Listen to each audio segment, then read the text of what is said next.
Very nice fellow.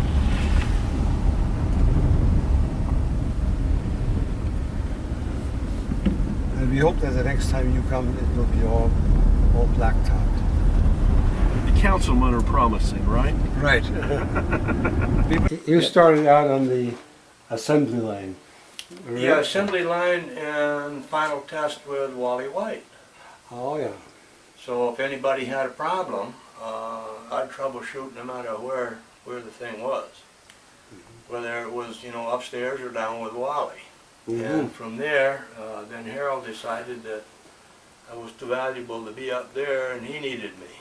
So this is the start of SD Engineering as such. And we had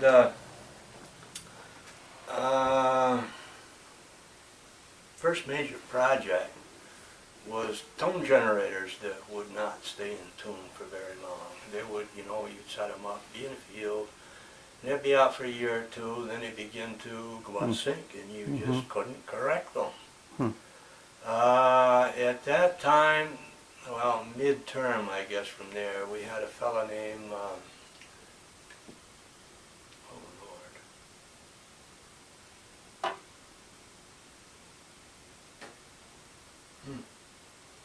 Colin. old age.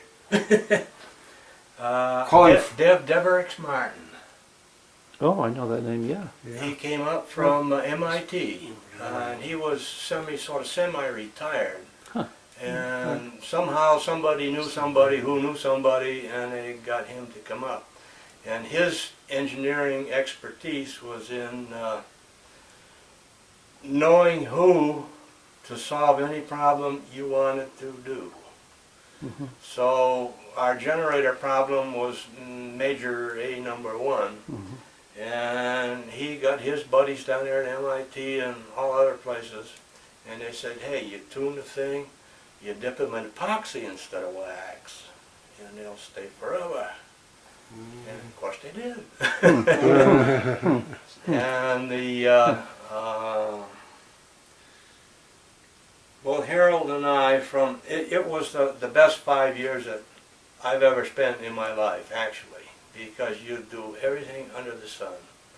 Harold would get an idea, sit down on the bench, make a prototype, make the thing work, get the bugs out of it, and then do all the artwork, all the paperwork, all the parts order for production.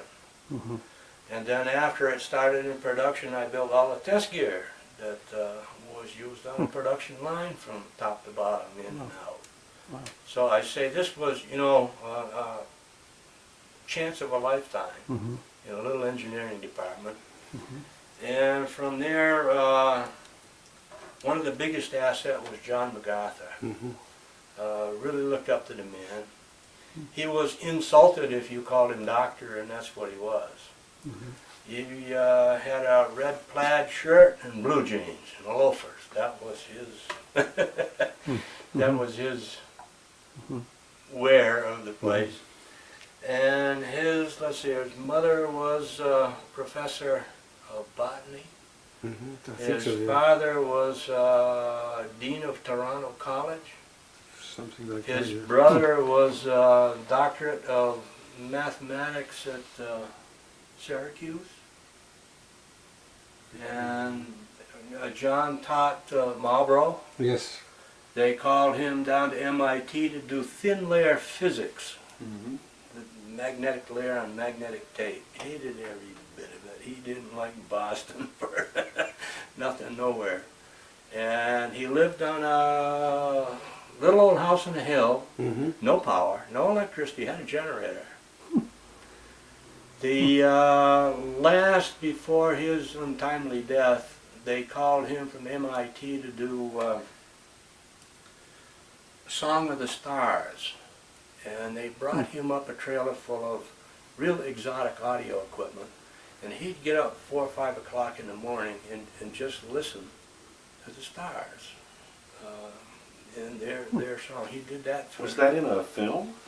In a movie or something? Song of the Stars? No, I don't think so. He was doing this as a research project. I mean, he was actually recording what, radiation or? Yeah, And there is some song. You can, if you've seen some of the expertise on the series, you can actually hear the songs of the stars.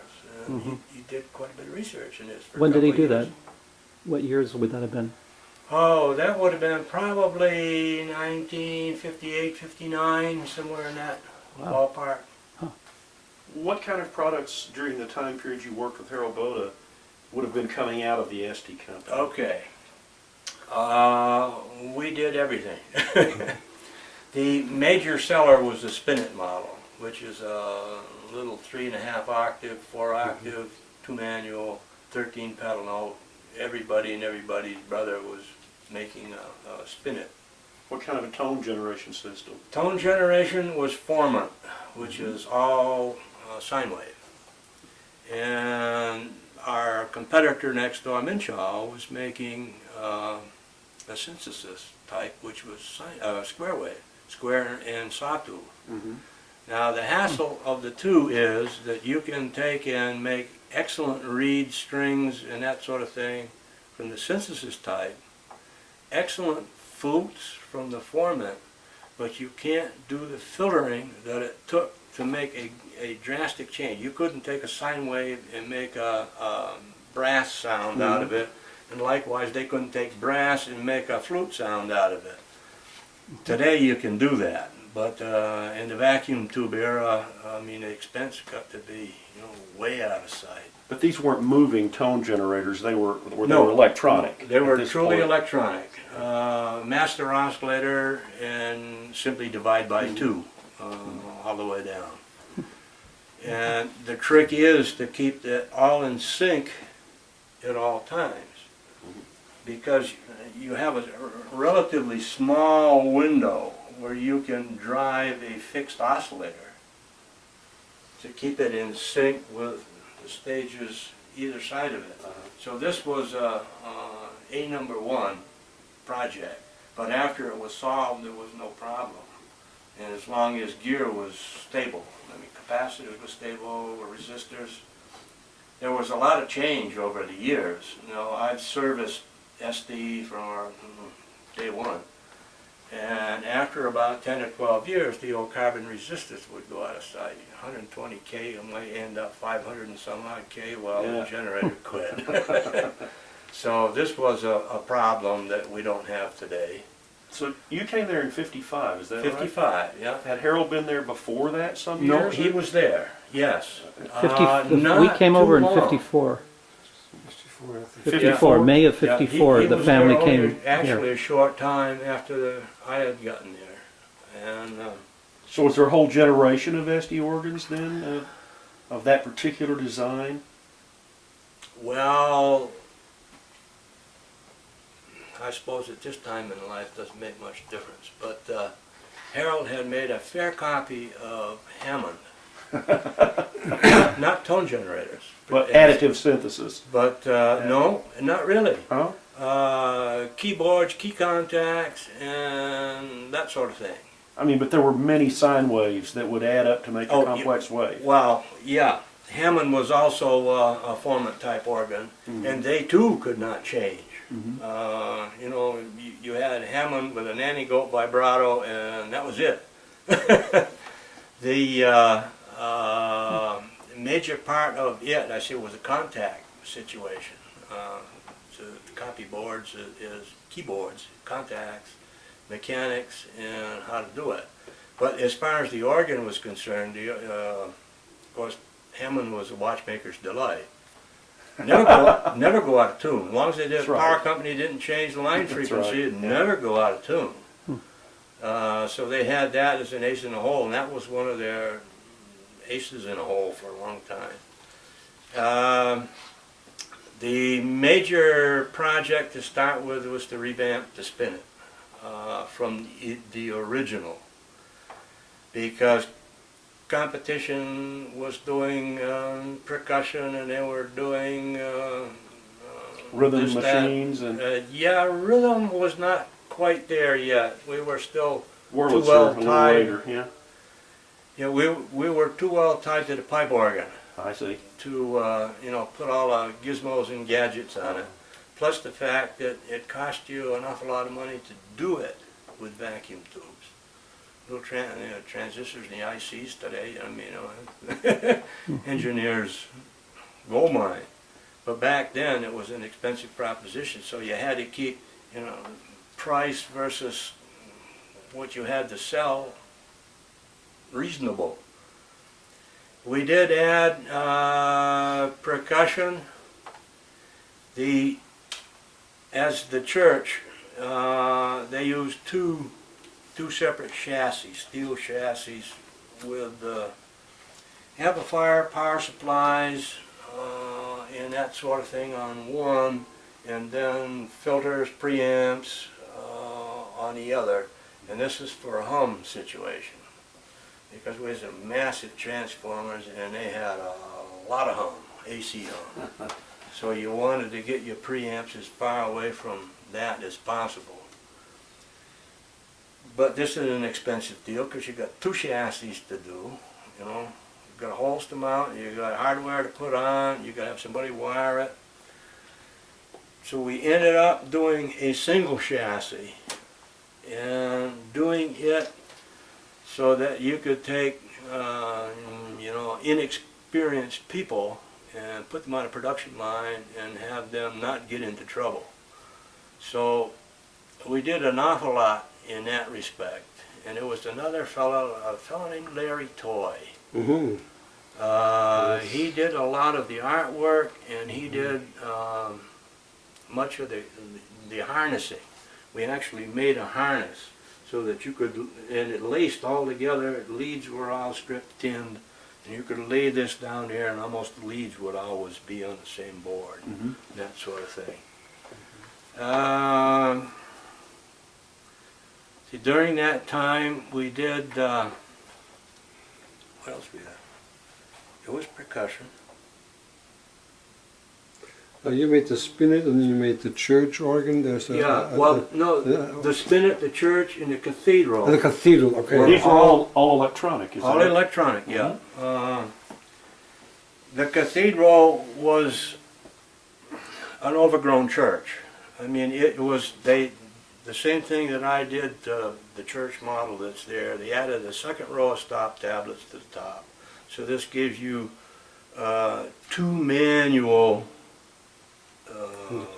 presets that you could set yourself. And they had 32 note pedal, full AGO. pipe organ AGO spec pedal. Two volume controls, two expression pedals, upper great and swell, or upper and lower. And it really didn't have much more than the church. Tone-wise, it was exactly the same. Generators are exactly the same. So they tried to push it up there, but the sales of that was kind of minimal. The church would do what anybody wanted to ever do with it. And I say the spinet was then the seller, and that was the one we were really trying to push to.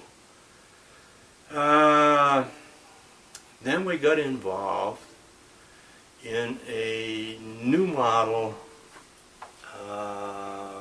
amplified reed, I'll call it. We took... That's what's on there. On That's there, it, on on this? there, yeah. On the Okay. CD. Yep. We took that, and I ran... We were not really copying Wurlitzer. Now Wurlitzer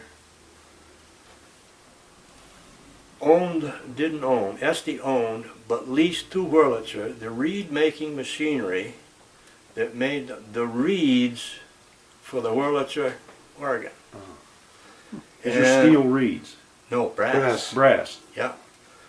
Exactly the same as Estes were, because the reed making machinery was identical. There were two sets made.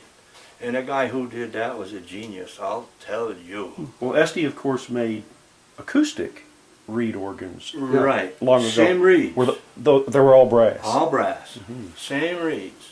And made by this same two sets of machinery. Except Wurlitzer didn't get involved with Estes patents because they were making a reed and they put it in a small box and bank, sealed it up so that you didn't hear it, you didn't hear the air, They put microphones on it, and then they produced the Wurlitzer sound. Is that the one that blew all the time? It was always sounding and then it was enveloped electronically? There were several designs like this. Right. They took and tried to change, but you can't really change reed sound to anything but a reed sound. Do you remember the Everett Orgatron? Because it was not the same design, but it was in that similar... Similar, yeah. It was, everybody was doing a Chinese copy at one time or other. Yeah. Because this used to be, the automotive industry was real famous for this. We'd get to know a number of real good dealers around who sold Estes, but he also sold other brands. Well, of course, you know, you take somebody's, let's borrow that for a couple of months. And you go up and you do the research of somebody that this happened all over. Oh, yeah. I was talking with you the other night, George, about reed organs. Mm-hmm. I spent weeks running harmonic content of brass reeds with a general radio wave analyzer. Everybody would say that if you have 3 tuners, they'll all sound different when they're done. Well, if they're just tuned, and they are tuned on frequency, you can take those 3, and I don't care how you mix them, they come out and do the same thing. So then they said, you know, in order to change reed tone, all right, we thin the metal, have a heavy end, bend the lip, and you have a different sound. Well, the wave analyzer says use a lime cotton picker. Because I ran some of the lower notes out to the 140th harmonic. Wow. I mean, that's stretching it out about as far as you could go, and I about went nuts for... Most of the time, you can't hear above 20, and I would usually run them out from 50 to 100,000 in case you get some beat-type harmonics that would reflect, and hardly ever. So if you ran it at 50,000, that was, you know, plenty. And you could take almost any reed set, whether it was done by some old-timer 100 years ago or somebody who just did it yesterday, and there was very little change. Harmonic-wise, all the brass have odd harmonics. Nothing you can do to change it. You change the amplitude by, you know, actually porting off the, like a pipe organ. Like voicing it. Right. And this is Closeness how of you the get the pickup. change. Yeah. Putting the pickup at different places and things like that. On the original SD reed without pickup, see, these are the ones where you have multi-stops. But you pull all the multi-stops and you still have reed no matter what you do. So in order to get a Vox Humana, you either shutter the thing or you open it up a little more so that you have more amplitude or more volume. And still comes out reed. Still come out with the same bunch of harmonics that you... Of course, like you remember the Hammond Company used to advertise 244 million or whatever tone combinations, but I always used to say, yeah, they all sound like a Hammond still. Yeah, right. You know? Yeah, flute tone Hammond. And you could do it with the SD. If you have 3 volume levels, the stop tablet, 3 volume levels of the same stop, you've got 9 combinations. So if you've got 9, 9, 9, 9, you can, you know, not quite infinite, but you can have a lot. But still sounds like a flute organ. And then we got trying to get away from pipe organ terminology. Now all the stop tabs are all done in pipe organ. Tiers and 8 foot, 16 foot, you know, so, and this was, you know, if you're not an organist, you really didn't care. I'd like to have something that says, like we got vibes, orchestra bells, harp, chimes, you know, this is what they want to hear. yeah. They want to see rather than 2 foot, 8 foot, 1 foot, what do I do with that? Yeah. And everybody would lose the cards that came with it, which would give you, you know, some pretty good sounding stops that somebody had figured out. And everybody would lose their cards, and of course, here we go again. Yeah. So if you weren't a pipe organist to begin with, that just didn't have any meaning. No meaning, none whatsoever.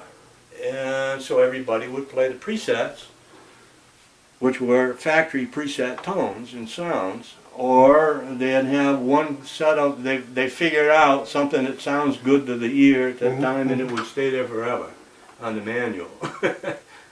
So then we made that version of the reed, amplified reed, gotten hold of some Italian chord units. And these were steel reeded accordion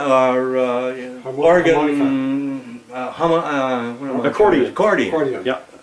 type of Like sound reed. the buttons that sound the chords. Yeah. And the first few that came through, they had set them in beeswax. So on a real nice warm day, your reeds were sliding down and no longer playing.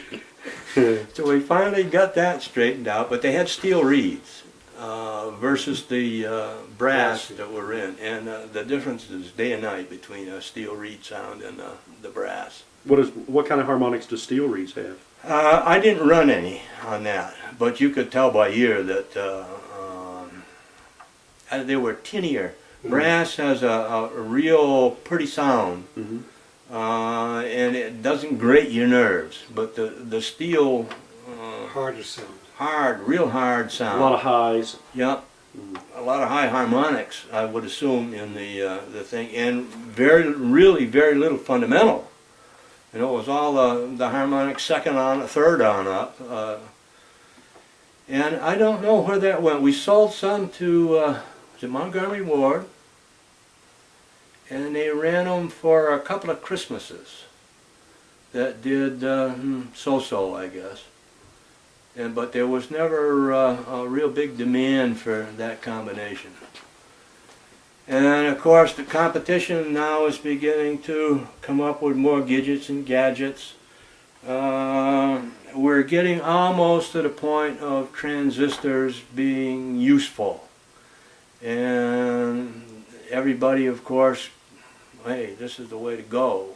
You get out of a lot of problems, you get out of a lot of weight, a lot of dollars. A lot of heat. A lot of heat. The SD, well, almost anybody who made an electronic organ at the time, you had to have a regulated power supply. Two of them. One for master oscillators only, and the rest for dividers and all other.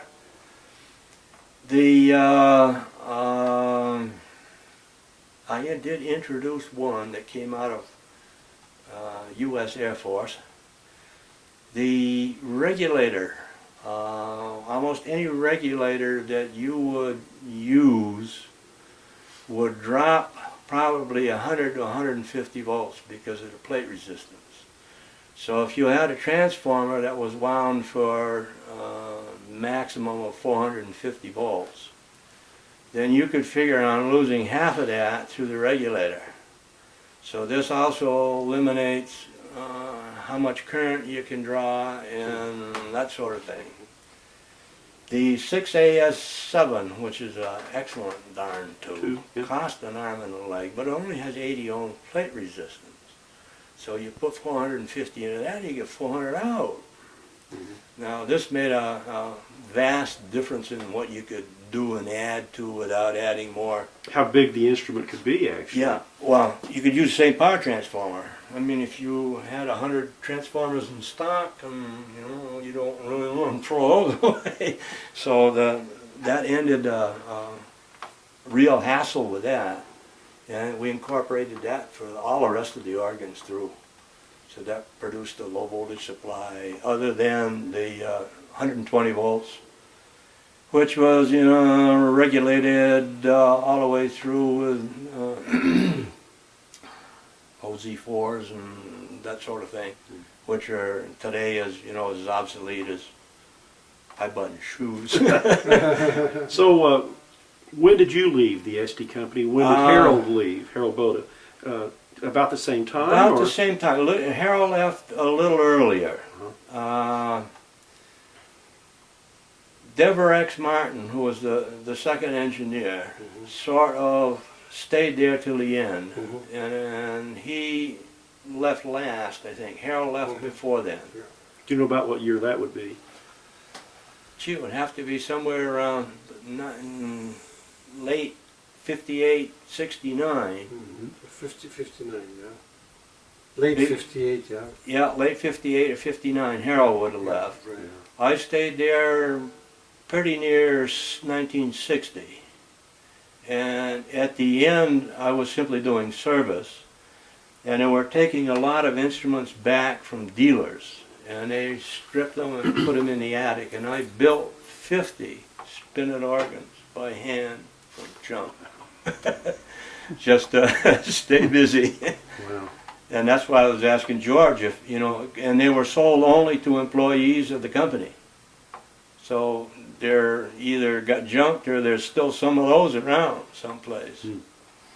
Well, you know what I discovered today? That in West Dummerston, in the church, there is supposed to be a Minchel church organ. Okay. I didn't know that they made them that big. Yeah, they made very few models though. Yeah.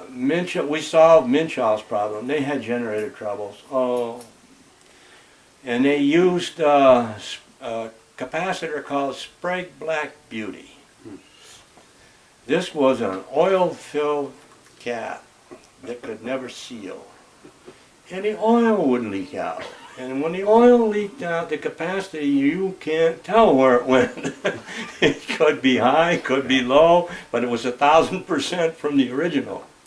Now, as a sidebar to that, about 6 months ago, I had a fellow call me up from Texas. Had a Minchall organ, and his son was an electronics engineer. And could they please have me research how to read the color code on those Sprague Black Beauty capacitors? I mean, any radio amateur's handbook from here would have it in. So I wrote the guy. I says, if you can get that thing running, you write and tell me about it. I want to know. Yeah. I never did hear from them, whether they got it. But there was, I can't think of his name either. He was doing service for Minchall, and he rebuilt quite a few of them in Brattleboro. It replaced all the caps. That's the only way to do it. Just cut them all out and put in new ones all over. You can make it. But it's, a massive job to do this, that. yeah. So, but he did quite a few of them, I guess, it was around town. Harald Bode, what kind of a man was he to work with?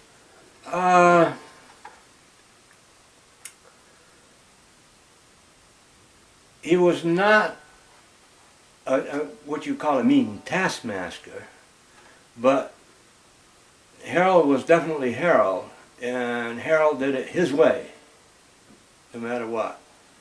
So it was hard to either add to or suggest or anything else. You did it Harold's way. And Was he usually right? well, right in the sense that if you take any project that's off the top of the head and say, hey, we're going to build a percussion unit for this particular area.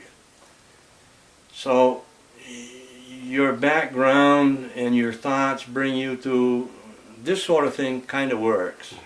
But we've got to adapt this to what we have for an organ, and we've got to make this thing as inexpensive as possible, and so on. So you sit at the breadboard and you build 100 of them till you get it refined down to the end. And I say, Harold would do the refining. You know, if it didn't work, he'd go on into the office and he'd come back out an hour later with a different schematic, you know, with some changes to it. And I built millions of prototypes. And we get them to work. I didn't really have any problem, you know, with them as such. probably some other people might have, but It's really an iterative process. it is, yeah. Repeat again. It's one that continually evolves, and you don't really come up with number one and sit down, do the whole thing, and it works perfect. Don't work that way. Engineering just doesn't happen that way. Well, you know, I'm just thinking, I never saw Harold in his lab or in his office. That was taboo for the pipe organ people. Hancock and McKay never would have, Yeah, they didn't Right. let anybody in there, right. Yeah. But what I always admired, as long as I knew him, it was that mine up here was always working. And then we would sometimes be at his house, and we would be talking, and sometimes he would just get up, and then 2 minutes later you would hear something. Yeah, and gets then- an idea, As an and idea. you gotta write it down. Yeah, Yeah, right. And he always had ideas. Yeah, I mean, that was my impression. He never ran out of ideas. No. And, and I built a lot of them. so, We're free to experiment. I mean, this is a part of engineering that's, you know, pure research, so to speak. The big challenge we had one day was to improve the low frequency range. Like if you want to get a 32-foot note, at 32 cycles, or 16 cycles. Well, most 12-inch speakers cut off at about 20. A good one cuts off at that point, so it's really hard to drive it down there that low. So we had Harold's office as an infinite baffle, and we built a 20-some-odd inch, 32-inch speaker and mounted Wow. the frame in the door. We built the cone. oh, Driver behind it. and And it didn't work too well because it wasn't very efficient. But we did improve the low frequency end, but you had to get a speaker that was 3 foot in diameter, you know, in order to do that. But that's some of the things that you don't get to do in many jobs. sure. Were most of the clients for SD organs of this type churches, auditoria? The church and the cathedral model were church instruments, and the spinets were home type. And this is, even today, is pretty true. Pretty much the same still. Yeah. What do you think was the ratio in quantity of production, spinet versus church? Oh, 50% would, I was 75% probably would be spinets. Spinets, yeah. And you'd have maybe 10 or 15% in church, and the very end on the cathedral. Right. Very few. I remember only about a half a dozen cathedrals ever going out to anybody. Churches did take the church organ. They liked it because you have Right, to each you pedal. full pedal board. Not quite. 2 manuals? Did they Two ever, manuals. Did they ever build 61 one key. larger than 2 manuals? No, not in electronics. Mhm. We toyed with the idea of, you know, trying to duplicate a theater organ. Mm. But when you start playing with that and its intricacies and its quantities, you know, it's too far-fetched. So we didn't get into that too badly. Had enough problems with, you know, getting the instrument into production, work out all the bugs in a production line, do all the test equipment, then get it out in the field for a while and see where the bugs develop, you know, 6 months, a year later or something, and you solve the problems. It's a continual sort of thing. What kind of quantities overall, percentage-wise? It's mostly home and church, but of those models, I mean, I'm sure there were a lot of manufacturers. I know Minshall, Hammond did some church organs and so forth, but SD, do you have any idea what the output would have been over a decade period or 2 decades? Or Oh, well, we actually only really have about 5 years Yeah. of of electronic? electronics, yeah. yeah, before it closed up. Mhm. during the time that I was there, probably a monthly production may be 25 spinet instruments. Out of that, you might have 2 or 3 churches, not per month, but for almost one a month. That would probably be a more accurate. Cathedrals, I don't remember, maybe 4 or 5 in the whole 5 years that I was there. So it was. Are there any that are extant, that are absolutely working, that you know of? Most all of them suffered from the tone generator problem. Back when we were making quite a few, and they were potting in tar. Asked the organ to tune the generator per stage. Then we bought coils with primary, secondaries, and E-cores. And you simply squeeze the E-core. This is how you tune the transformer. You put the capacitor arrangement that was designed for that stage into the clips, and then you squeeze the core until it hit there. And they were tight enough so that they would stay, regular handling, they would stay pretty well. And we had little tin cans that were, they drop in and just simply pull them full of black wax. Well, in about a year, these things sing. You talk about the singing star. The tone generators would sing. These transformer cores would actually sing. Acoustically. Acoustically, you could hear them. You can. It sounds like a bee's nest when you get behind the organ. And the laminations would move and change. You see, this is where the big hassle was. And once they were in that pot, with the capacitors, there's no way. Well, I have a few and they look like hell, but you can take a pair of water pump pliers and you can retune one. But I had enough parts out of it, so many of them I simply retuned. I've got transformers. I still have transformers, as a matter of fact, in these things, and capacitors and the whole works. I got most all the parts.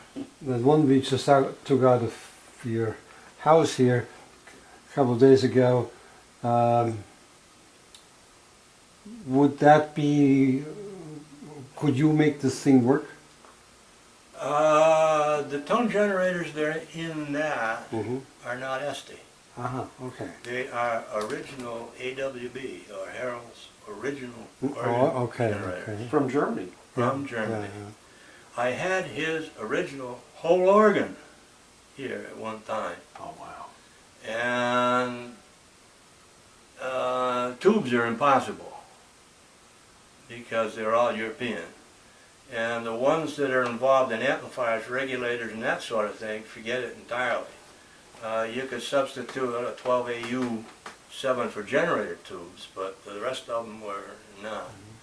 And I had it here and was actually running before I built the one that I have now. And that came from junk parts that were in the attic. When I bought mine, I bought the case, bought the pedals, and I bought the manuals. And Oh, so you constructed Yeah. an organ after what Harald Yeah. had designed in Germany. well, the church organ is my redesigned church. You will see that tomorrow morning. Ah, great. Yeah, I wrote it up as to Yeah. what was originally there and what I did to it Yeah. on mine. There's, But the there's generators, an organ I grew up with that puppy called the CBS organ. And it was around as long, I still have it. It's in Hornell.